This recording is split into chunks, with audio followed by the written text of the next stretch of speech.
کہہ دیا کہ آپ اپنا نظم الگ کر لیں، اپنا شورا اپنی امیر الگ بنا لیں۔ مولانا ابواللیث اصلاحی ندوی رحمۃ اللہ علیہ پہلے امیر بنے اور ان کے قیم مولانا محمد یوسف صاحب بنے۔ کن قربانیوں کے ساتھ یہ لوگ آئے؟ مولانا محمد یوسف صاحب 1946 میں رکن جماعت بنے اور جس قربانی کے ساتھ بنے، 47 میں 2 اکتوبر کو گاندھی جینتی منائی جا رہی تھی۔ آپ MA آنرز تھے اور لا کے ماسٹر تھے، الہ آباد ہائی کورٹ کے جج کے ریڈر تھے۔ تو آپ گاندھی جینتی کو نہیں گئے، انگریز جج تھا۔ جب 3 اکتوبر کو پہنچے تو اس نے پہلے بلایا آپ کو، کہا کہ کل آپ ایبسنٹ تھے۔ تو آپ نے کہا کیوں ایبسنٹ تھے؟ اس لیے ایبسنٹ تھا کہ گاندھی جینتی کے موقع پر جو چیزیں ہوتی ہیں ان چیزوں کے کرنے کا میرا رب اجازت نہیں دیتا۔ یہ ہے وہ شعور، یہ ہے وہ اسلام کا فہم، یہ ہے وہ اسلام کا صحیح تصور جو سابقون الاولون میں جماعت اسلامی نے پیدا کیا تھا۔ جج حیران ہے کہ کون رب، کیسی اس کی اجازت، اس کی اجازت کا کیا مطلب ہے؟ کہا کہ یہ باتیں میرے کو سمجھ میں نہیں آ رہے، کل ذرا لیٹر لکھ کے دے دیو، کیا ہے سو تم کیا بولنا چاہ رہے؟ تو پھر انگریزی بہت زبردست تھی، ایسا لیٹر لکھے لیجسلیشن پہ، مولانا مودودی قانون سازی کی جو تعریف کرے تھے، وہ پڑھ کے مسکرایا اور بولا تمہارا مزاج اور تمہاری طبیعت اس ڈیوٹی سے لگا نہیں کھاتی، تمہارا ذہن، لہذا تم جہاں مطمئن رہتے ہو رہو۔ کہا کہ بالکل میں استعفیٰ دینے کے لیے تیار ہوں، اور آپ مستعفی ہو گئے۔ میں اب اجتماعیت کی طرف آتا ہوں۔ بعض لوگ یہ کہتے ہیں جماعت اسلامی بہت اچھی ہے، یہ کرنا چاہیے، وہ کرنا چاہیے، لیکن ہم جماعت اسلامی سے دور رہیں گے۔ کیوں دور رہیں گے؟ بعض لوگوں کا خیال ہے کہ جماعت اسلامی میں ویسے لوگ نہیں ہیں، جیسے صحابہ کے جیسا کردار ہونا چاہیے، وہ جیسے عالم صاحب ہیں ویسے عالمہ ہونا چاہیے، ایسا ہونا چاہیے، ویسا ہونا چاہیے، اس لیے ہم دور ہیں۔ تو بلا شبہ صحابہ جیسا کردار تو ہم نہیں لا سکتے، لیکن کچھ حد تک وہ جھلکیاں تو جماعت اسلامی کے دور اول میں ہمیں ملتی گئیں، اور آج بھی اگر ہم بصیرت کی آنکھوں سے دیکھیں تو ہمیں ملتی۔ نوکری چھوڑ دی، اچھی نوکری، اور جماعت کے فل ٹائم ورکر ہو گئے۔ خیم جماعت کی حیثیت سے 120 روپے کفاف آپ کا طے ہوا، مولانا محمد یوسف صاحب کا۔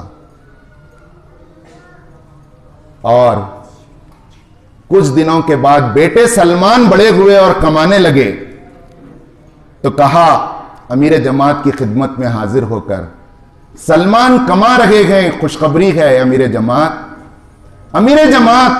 آپ میرے کفاف کو کم کر دیجئے۔ اسلامی اصطلاح ہے کفاف، تنخواہ نہیں بولتے اس کو، سیلری نہیں بولتے، یہ TADA نہیں ہے۔ اتنا پیسہ، اتنی رقم جس سے انسان کی بنیادی ضرورت پوری ہو، اسے کافی ہو، اسے کہتے ہیں کفاف۔ کیا یہ عمر بن عبدالعزیز رحمت اللہ علیہ کے کردار کو آپ نے زندہ نہیں کر دیا کہ خزانچی کن جا کر آپ نے جب بیوی نے میٹھا کھلایا تو کہا کہ اتنا پیسہ مجھے زیادہ مل رہا ہے خزانچی، جو بیوی چھپا چھپا کر رکھتی تھی، اور مہینے میں ایک میٹھا بن سکتا ہے اس سے، یہ ضروری نہیں ہے، لوازمات میں ہے، میرا مشاہرے میں، میرے کفاف میں اتنا کٹ کر دو۔ مولانا محمد یوسف صاحب نے کہا امیر جماعت سے 120 روپے مجھے اب نہیں چاہیے، بس اتنا خرچ چاہیے کہ میں دفتر تک سواری خرچ دے دیں۔ میں آپ کو بتاتے چلوں کہ اجتماعیت کھڑی ہے، اور ابھی بتایا گیا کہ ہم پر فرض ہے کہ اس میں ہم شامل ہو جائیں۔ بے شک ہمیں شامل ہونا ضروری ہے۔ کیوں ضروری ہے؟ یہ قرآن و حدیث کا حکم ہے۔ قرآن کہتا ہے وَاعْتَصِمُوا بِحَبْلِ اللَّهِ جَمِيعًا، اے مسلمانوں تم سب مل کر اللہ کی رسی کو مضبوطی سے تھام لو، ولا تفرقوا، اور منتشر نہ ہو جاؤ۔ ہمارے اندر 1000 کمیاں ہوں گی، لیکن جماعت اسلامی کا کارکن اور رکن کے اندر اس انتشار کے دور میں سب سے بڑی خوبی یہ ہے کہ اس منتشر قوم کے اندر جبکہ ملت کا شیرازہ بکھرا ہوا گئے، وہ ایک مقصد کے لیے متحد ہونے کے لیے قدم آگے بڑھایا ہے، چاہے وہ کالا ہوں گا پیلا ہوں گا، چاہے وہ 10th فیل ہوں گا، چاہے اس کو بات کرنے آتا ہوں گا نہیں آتا ہوں گا، لیکن اس انتشار کے دور میں ملت کے اس نے اسلام کے لیے متحد اور منظم ہونے کے لیے قدم آگے بڑھایا۔ اس سے بڑی خوبی کیا ہونی چاہیے؟ بلا شبہ یہ خوبی اس وقت اور بڑی ہو جاتی ہے جب میں واٹس ایپ اور ویڈیو پر وائس چانسلرز کے خطاب سنتا ہوں، اور بڑی خوشی سے اسلم پرویز کے ہم ایک دوسرے کو شیئر کرتے ہیں، کرنا بھی چاہیے، تقریر اچھی کر لیتے ہیں بیچارے، اور بڑے بڑے علماء جن کے پیر کو لوگ زمین میں رکھنے نہیں دیتے اور قالینیں بچھاتے ہیں، کم سے کم 14 میٹھوں کی دعوت کرتے ہیں، ان اتنے پہنچے ہوئے ہیں، لیکن کیا آج انہیں یہ نظر نہیں آ رہا ہے کہ اسلام کے کاس کے لیے مجتمع اور متحد ہونا چاہیے؟ صرف اپنے دکانوں میں وہ محصور، اپنے اداروں میں وہ مقید ہیں، اور اسلام کے مستقبل کو صرف ادارے اور مدرسے سے جوڑتے ہیں۔ کیا یہی ایک پروجیکٹ ہے؟ کیا یہی ایک حل ہے؟ کیا یہی ایک مسئلہ ہے؟ وقت ہو چکا ہے، اپنی بات اختتام پر لے جاتے ہوئے آپ سے کہنا چاہوں گا کہ ہم کہتے ہیں، میرے بھائی بہن کہتے ہیں، آپ میرے ہیں میں آپ کا ہوں، کہ اچھا بھائی تمہارے اندر کمزوری نہیں ہے، میرے اندر تو کمزوریاں ہیں، وہ کمزوریاں ختم کر کے میں آتا ہوں۔ ابھی ذرا میرے کو بہت کام کرنا ہے، وہ ٹیڑھے رستے سے جا کے وہ پلاٹاں خریدنا ہے، پھر وہ ایسا ویسا کر کے کیسا تو بھی بچی کی شادی کرنا ہے۔ اچھا بچی کی ہو گئی، اس کے بعد بچے کی شادی میں بیک ڈور سے دوسرے کو، جو ہمارا خاندان کا جو سب سے شاطر آدمی رہتا ہے اس کو لگ جاتے ہیں بات چیت کو، جو سب سے بڑا دنیا پرست رہتا ہے لال کپڑے میں لینے کے واسطے، انہیں کھما سکتا ہے بلکہ لگ جاتا، ہمیں نہیں آتا بھائی مول صاحب تمہاں کیا آتا ہے جو بات چیت کرنے، وہ لو چیپٹر کو، وہ چیپٹر آیا تو بات چیت ہوتی ہے۔ تو ابھی وہ کاما کرنا ہے، یہ کاما کرنا ہے، اور تھوڑا سود لون باقی ہے۔ اب جماعت کہاں بناتی ہے بھائی؟ اچھے لوگ ہونا، ہم کہاں دکھتے ہیں بھائی نماز پڑھنے والے، اس کو تو بہت اچھے لوگ ہیں۔ سوال یہ ہے کیا ہم اپنی کمزوری کو مانتے ہوئے بھی، جانتے ہوئے بھی اگر دور نہیں کریں گے تو اللہ کو کل کیا جواب دیں گے؟ پہلی بات۔ دوسری بات، کیا اگر میرے کپڑے میلے ہیں اور گندے ہیں تو کیا نماز مجھ سے چھوٹ جائے گی؟ چلتے چلتے کتے نے چھینٹے اڑا دیے، اب نماز کا بھی ٹائم ہو رہا ہے، پڑھ تو نہیں سکتا میں، شرط ہے کہ کپڑے صاف ہونا، اب گھر کو جا کے بدل کے میں ظہر پڑھنا نہیں پڑھنا، پڑھنا فرض ہے یہ تو معلوم ہے، لیکن اپنی کمیوں کو دور کر کر جماعت کھڑی ہوئی ہے، جماعت اسلامی کی اقامت دین کے لیے اس جماعت میں شامل ہونا ہمیں معلوم نہیں۔ واتقوا اللہ من استطعتم، اے مومنو تم ڈرو اللہ سے جتنی کہ تمہارے اندر طاقت ہے، جتنی استطاعت ہے۔ کل ضرور خدا کی قسم خدا پوچھے گا کیا تمہارے اندر اتنی طاقت نہیں تھی کہ تم اپنے کمزوریوں کو اپنے کنٹرول میں لاتے؟ اور جماعت میں کمزوریاں ہیں تو آئیے اندر آ کر آپ دور کیجئے، انسانوں کی جماعت ہے، باہر رہ کر نہیں۔ پڑوسی آ کے گھر میں تمہارے ایسا ہو رہا، بولے ارے جا رے جا تیرا گھر دیکھ لے، بولتی تو ویسا ہو جاتا۔ تو جماعت میں بھی کیا خامیاں ہیں تو اندر آئیے، اور اندر آ کر اندر کے آدمی کی طرح آپ مخلص بنیے، باہر رہنے سے کچھ نہیں ہوگا۔ ایک اور ہیلا یہ کیا جاتا ہے کہ ہم جماعت میں اس دور میں جبکہ ایسا اقتدار پر فرعون ہے، صحیح بات تو یہی دکھ رہی ہے کہ فائدہ کم ہوگا ایسی جماعتوں سے، نقصان زیادہ۔ ہمارے جتنے دماغ ہیں پورے یہی سوچ رہے ہیں، اور سوچ سوچ کر اپنے مفادات کے لیے مختلف سیاسی پارٹیوں میں جا رہے ہیں، گھر میں نہیں بیٹھے، برابر اپنی قابلیت کو کیش کر رہے ہیں، برابر کیش کر رہے ہیں. آپ دیکھیے، اور کروڑ پتیوں سے کروڑ پتیاں بنتے جا رہی ہیں. اور جماعت اسلامی میں آؤ بولے تو نقصان بہت ہوتا ہے، مخالفت ہوتی ہے، فسادات ہوتی ہیں. سوال یہ ہے، کیا انفرادی طور پر کرے تو مخالفت نہیں ہوں گی؟ کیا ذاکر نائک ایک جماعت تھے؟ کیا انفرادی طور پر اور کچھ لوگ کرنے والے کیا جماعت ہیں؟ آج کفر جماعتوں کا نہیں، ایک ایک پرسن کی اسکریننگ پورے امریکہ سے لے کر دلی تک ہو رہی ہے. یہ سن لیجئے آپ، ایک ایک پرسن کی اسکریننگ ہو رہی ہے. کیا جماعت کی نہیں ہوگی؟ جبکہ یہ جماعت تو کفر کے مقابل میں اس کا یہ دعویٰ ہے کہ خدا کی زمین پر خدا کی بڑائی اور خدا کا قانون چلنا چاہیے. یہ کس کو آپ دھوکہ دے رہے ہیں؟ کیا خدا کو کل دھوکہ دے سکیں گے؟ کیا خدا کے دربار میں ہم یہ کہہ سکیں گے کہ نہیں اللہ میاں، جماعت اسلامی میں گئے تو حالات اور خراب ہو جاتے تھے اس لیے میں نہیں گیا؟ کیسے سازگار حالات، کیسے ناسازگار حالات، کن حالات میں رسول اللہ صلی اللہ علیہ وسلم نے کام کیا، کتنے لوگوں کو لے کر آپ نے جماعت بنائی.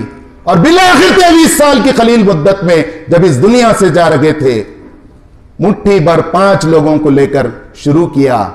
آخری خطبہ جب دے رہے تھے تو تاریخ نگار، سیرت نگار لکھتے ہیں کم سے کم 1,24,000 سے زیادہ صحابہ کا مجموعہ تھا. اور اسلام عربستان سے نکل کر یورپ اور افریقہ میں پھیل چکا تھا، اور اسلام ایشیا میں بھی آ چکا تھا، کیرلا میں. تو ضرور مخالفت ہوگی. ہم امت مسلمہ ہیں، میں ابتدا میں یہی بات کہا ہوں. ہم ہندوؤں کے مقابل میں مسلمان نہیں ہیں، ہم سکھوں کے مقابل میں مسلمان نہیں ہیں، ہم عیسائیوں کے مقابل میں امت مسلمہ نہیں ہیں. ہم توحید، رسالت اور آخرت، ان بنیادی عقائد کو اور اصولوں کو رکھنے والی ایک امت ہیں. اور جماعت اسلامی کا یہ دعویٰ نہیں ہے کہ یہ الجماعت ہے. ہم دوسری جماعتوں کو بھی اچھی نظر سے دیکھتے ہیں، لیکن ہمارا یہ کہنا ہے کہ آپ جو جماعت اسلامی طرز پر جمہوریت جس کے اندر ہو، اسلامی جمہوریت، شورائیت جس کے اندر ہو، اور اس کا طریقہ کار منہاج علی نبوت کے طرز پر ہو، اس جماعت کا آپ حصہ بنیے. اگر آپ اس کا حصہ نہیں بنتے تو جماعت اسلامی ہند جو 1948 میں تشکیل 9 ہوئی اس کے کل ہند اجتماع کی صدارتی خطاب کرتے ہوئے اس دور کے امیر مولانا ابواللیث اصلاحی صاحب نے 2 ٹوک الفاظ میں کہا تھا کہ یا تو آپ کو جماعت میں شامل ہونا ہوگا یا نہیں تو آپ کو خود ایک جماعت بنانا ہوگا. اگر آپ اس کو اچھا نہیں سمجھتے مت سمجھیے، آپ کو پورا حق ہے. آپ کا علم گواہی نہیں دیتا، یہ غلط ہے، ٹھیک ہے. آپ خود، آپ کا علم، آپ کی قرآن حدیث کا علم کس چوٹی پر ہے ہم بھی دیکھیں گے کہ آپ قائم کیجئے. اور بہت ممکن ہے ہماری اگر کمیاں ہم کو معلوم ہو جائے تو ہم آپ کے پیچھے آئیں گے. ورنہ مسلمان کے لیے کوئی تیسرا راستہ نہیں ہے، مسلمان کے لیے کوئی تیسرا راستہ نہیں ہے. وَاتَّقُوا اللَّهَ مَنِ اسْتَطَعْتُمْ. کل اللہ پوچھے گا کہ تمہارے اندر کتنی استطاعت تھی اور کتنی استطاعت نہیں تھی، تم اللہ سے کتنا ڈرے اور کتنا نہیں ڈرے، کتنی چیزیں کنٹرول میں تھیں، کتنی چیزیں کنٹرول میں نہیں تھیں. میں اس حدیث پر اپنی بات ختم کروں گا جو میں نے ابتدا میں سنائی کہ مجھے حکم دیا گیا ہے، میں حکم دیتا ہوں تمہیں 5 چیزوں کا جس کا حکم میرے رب نے مجھے دیا ہے. جماعت بن کر رہو، جماعت میں آ کے اپنی سنانے کے واسطے نہ کہو، والسما، سنو جماعت جو بولے، پھر خالی بھیروں کے جیسا سنو نہ کہو، والطاعتی، اطاعت کرو صحابہ جیسا کرے، والہجرتی، تبدیلی لاؤ، والجہاد، جہاد کے لیے تیار ہو جاؤ. پھر اور احادیث بتاتی ہیں جس نے ایک بالش بھی جماعت سے علیحدگی حاصل کی یا دوری حاصل کی تو اس نے اپنے گلے سے اسلام کے حلقے کو اتار پھینکا. اور ایک حدیث میں ہے کہ جس نے